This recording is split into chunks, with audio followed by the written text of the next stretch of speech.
Peggy 12. Hello everybody, I'm Scott Amos, executive producer for Lara Croft, the Temple of Osiris, here to introduce our newest dev diary. Last time around, we met some of our design team as well as our new characters in Lara's latest 4-player adventure. We also focused on the cooperation and competition mayhem that comes with 4 simultaneous players. Today, we're here to talk about one of the defining pillars and a fan favorite of this franchise, puzzles. We're lucky to have with us our lead level designer and the puzzle design guru of both Guardian of Light and Temple of Osiris, Jeff Wages. Amos. Wages. Yeah, it's a thrill for me to be on the Lara Croft franchise. As you mentioned, I was on Guardian of Light, and when this chance came up at Crystal, I was excited to jump back into it. There are a lot of things I learned from Guardian of Light and from my work on Tomb Raider in 2013 that I was eager to bring over to Lara Croft and the Temple of Osiris. And I had a few new ideas for puzzles that we can only do now with our latest mechanics in our 4-player design. Which is kind of Jeff's way of saying that when you get stuck or frustrated at some of these crazy things he's come up with, you can please address all of your hate mail to him.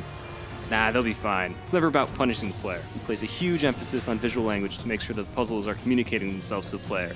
After that, they can cooperate and experiment and work until they find their own aha moment that solves the puzzle. Which is, honestly, for us, that's the fun, to see people get through this game, to play it front to back, to see everything. And the game is fully playable in single player. And co-op, people need to work together, though, right? Since we have 2 different classes, we split up their skill sets, so then we have these custom cooperative puzzles. As we said from our last diary, we've got archeologists and gods. I'll let Jeff talk a little bit about their skills, but certainly having these characters that have different things. Jeff, give us a few examples of how these guys work together and the kind of things they can do.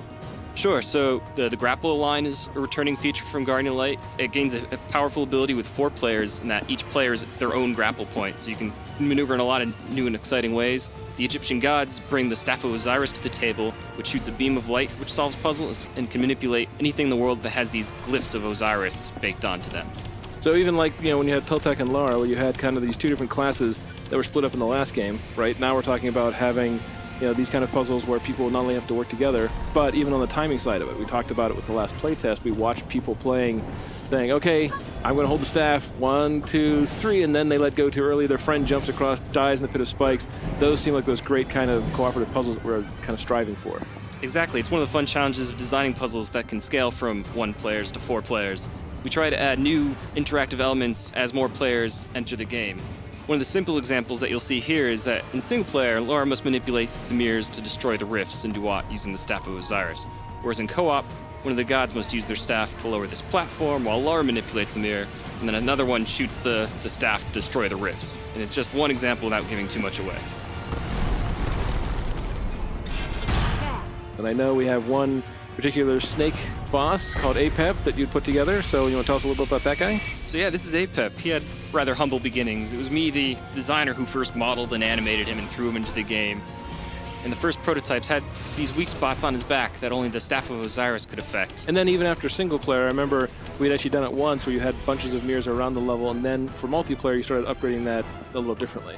So we had this rough version that works with 1 player, and then we had to, how do we make it scale up for 2 players, 3 players, 4 players? How do we balance the puzzle elements with the combat?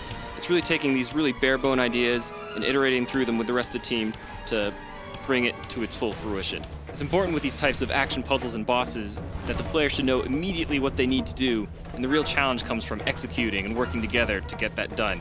And that's where all the fun and hilarity ensues. Having a hand and a voice in everything that we build, we can make pretty extensive changes in a short time, kind of like the Oracle's Chamber area. Sure. We do a bunch of internal and external playtesting.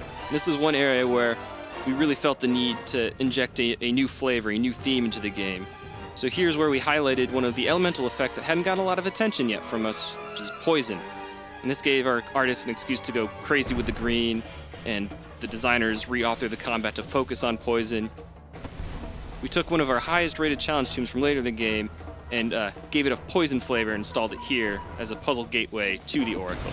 Which, clearly from the playtests after we'd done the change, boosted up both the experience, the puzzle experience in that area, and introduced the unique combat that the Oracle area has, with all the flashier and dramatic touches and lighting effects, even that eerie kind of creepy aura that we managed to put in there throughout.